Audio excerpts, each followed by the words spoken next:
শুভ বিকেল বন্ধুরা। তো দেখো, এখানে আজকে বিকেল থেকে তোমাদের সাথে ব্লগ শেয়ার করব। তো চলে আসছে এখন বিকেলবেলা, কাজ বাজ করব আর তোমাদের সাথে শেয়ার করব। তো এখন দেখো, আমি বিকেলবেলা একটু চুলগুলো আঁচড়ে নিলাম। ঘুম থেকে উঠেছি মাত্র। তো উঠেই পরে আমি কিন্তু চুলগুলো আঁচড়িয়ে বাকি কাজ করার জন্য রেডি হলাম। তো এখন দেখো, বারান্দায় কাপড় চোপড় মেলেছিলাম, এই সকালবেলায় মেলেছি। তো কাপড় চোপড় অনেক শুকিয়ে গেছে, এখন কাপড় চোপড়গুলো নিয়ে আসলাম, এসে তারপরে এখন বাজিয়ে রাখবো। আর এখানে দেখো, কাপড় আজকে দুইটা কাপড়ই হয়েছিল। কালকে কাপড়টা ধুয়ে মেলতে পারিনি, তো একটু বৃষ্টি বৃষ্টি ছিল।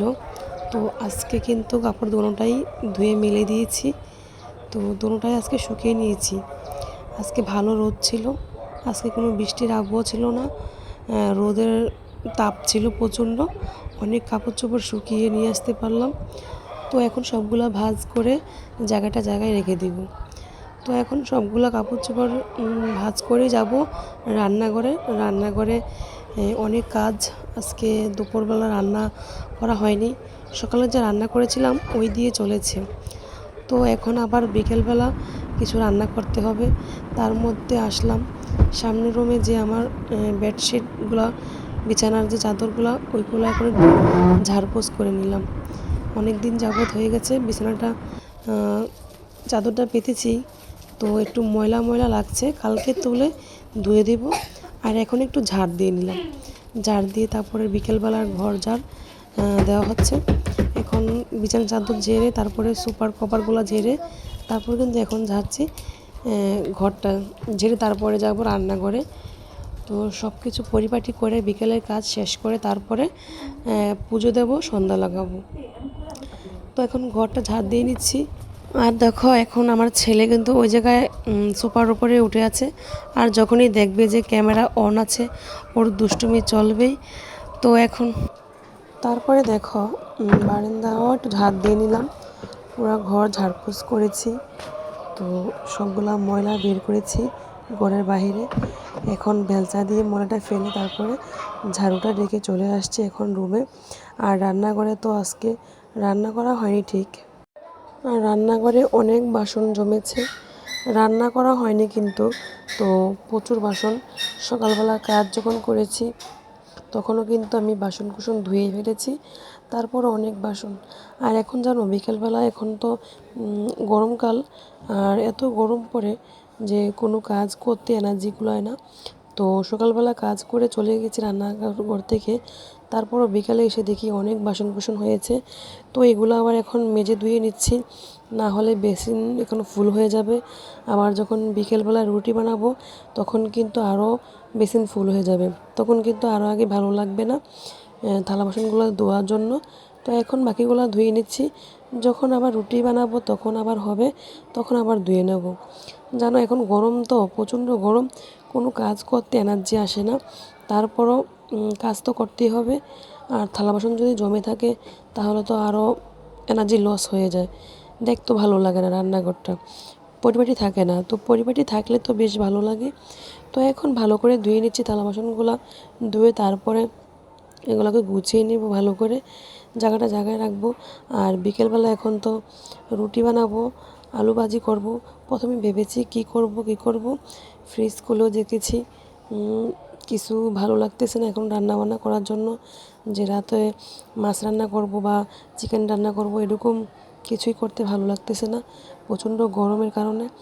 তো এভাবেই কিছু করব না ভেবেছি, তারপরেই কিন্তু আলু বলে নিয়েছি, আলু ভাজি করব, সাথে রুটি করব। ওইগুলা ভেবে কিন্তু তারপরে আর রান্নার আয়োজন করলাম না। আর বিশেষ করে সকালে যে রান্না করেছিলাম, ডাল রান্না করেছি, তারপরে সকালের অনেক কিছু আয়োজন ছিল। কালকে ছিল একাদশী, আজকে ছিল পারনা। তো পারনার জন্য সকালবেলা রান্না করেছি, 2-3 রকমের ভর্তা করেছি, সাথে ডাল রান্না করেছি। এগুলো দিয়ে চলে গেছে সকাল আর দুপুর। তো আর কিছু রান্না করিনি। তারপরে দেখো, চলে আসছি আমি সন্ধ্যা দেওয়ার জন্য, কাপড় চোপড় ছেড়ে তারপরে চলে আসছি সন্ধ্যা দেওয়ার জন্য, সন্ধ্যা পুজো দেব। তারপরে পুজো দেবো, তারপরে দিয়ে যাব রান্নাঘরে আবার রাতের আয়োজন করার জন্য। তো সবগুলো কাজ তো নিজের হাতেই একটা সামলাতে হয়, সংসারে একার মানুষ। তো সব কিছু সামলিয়ে তারপরে গেলাম ফ্রেশ হওয়ার জন্য। ফ্রেশ হয়ে চলে আসছি এখন পুজো দেওয়ার জন্য। তারপর পুজোর কাজ শেষ করে যাব রান্নাঘরে। একের পর এক কাজ করতে হয়, আমাদের মেয়েদের তো এটাই কর্ম। কি করব বলো, যতই গরম হোক, যতই কিছু হোক না কেন, কাজ তো করতেই হবে। তো তারপরে আমি একটু পুজো দেওয়ার সময় গীতা পাঠ না করলে আমার কাছে ভালো লাগে না। প্রতিদিন আমি গীতা পাঠ করি, যতই কাজ থাকুক না কেন, শত কাজের মাঝেও আমি একটু গীতা পাঠ করি। ভগবানের যেমন সেবা পূজা হয় তখন এর মাঝখানে আমি গীতা পাঠ করার জন্য বসি। প্রতিদিনই কি কাজটা করি, আমার বেশ ভালো লাগে। যতই কাজ করি না কেন, পরিশ্রমকে পরিশ্রম মনে হয় না। যখন আমি একটু পুজো দেই, যখন আমি একটু গীতা পাঠ করি, তখন আমার বেশ ভালো লাগে। কী নাম বুঝতেই পারছি না।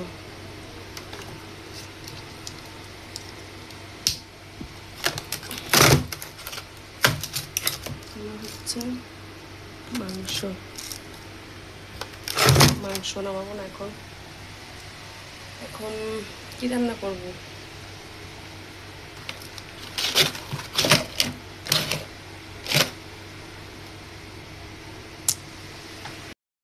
তারপরে দেখো অনেক ভেবেচিন্তে তারপরে চলে আসলাম আলু কাটার জন্য।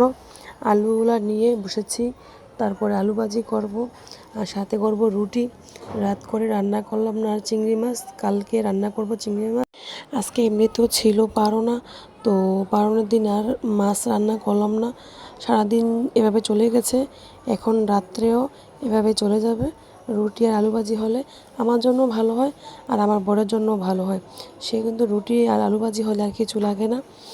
আলু ভাজি রুটি হলে ও অনেক পছন্দ করে। সকালে বলেছিল আলু ভাজি রুটি করার জন্য, তো আমি কিন্তু আলু ভাজি রুটি সকালে করিনি। সকালে ভাত রান্না করেছিলাম আর ছিল নিমন্ত্রণ বাড়ি, তার কারণে একেবারে রান্না করে দিয়েছিলাম সকালবেলায়, যাতে দুপুর যে খাবে খাবে। আর আমরা যাব নিমন্ত্রণ বাড়িতে, তো আমরা নিমন্ত্রণ বাড়িতে গিয়েছিলাম, তো সবাই এগুলা দিয়ে খেয়েছে। আর এখন দেখো রাতের জন্য আলু ভাজি আর হচ্ছে রুটি, রাতের জন্য এটাই করব। তো এগুলো দিয়ে চলবে রাতে। তো চলো ধুয়ে নিয়ে আসি।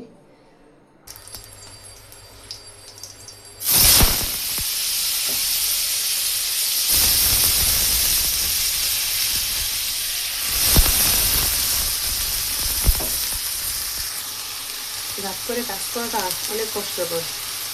এবার দিন ঘামে আমি ফুল হয়ে গেছি। এখন করছি আলু ভাজি, এটা বসিয়ে দিয়েছি।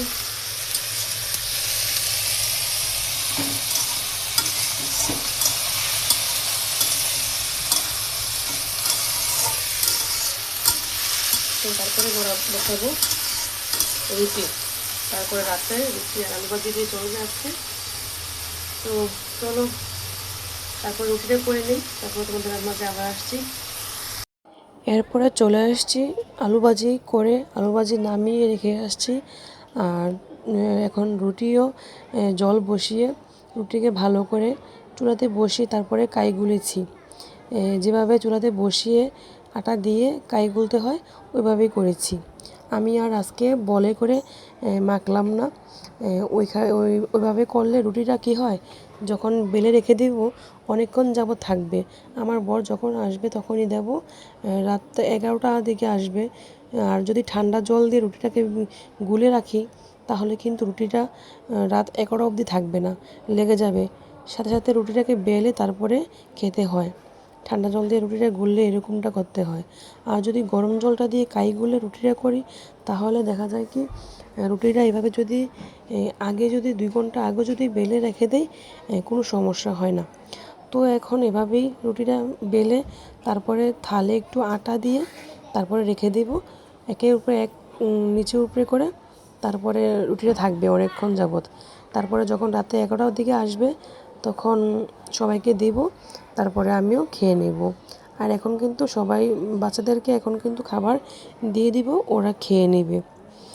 আর দেখো আজকে রাত্রে হলো রুটি আলু ভাজি, সারাদিন এমনিতে চললো। তো বন্ধুরা, যদি ভিডিওটা কোনো কিছু ভালো লাগে অবশ্যই লাইক সাবস্ক্রাইব করে আমার পাশে থাকবে। আর আজকের জন্য এখানে টাটা।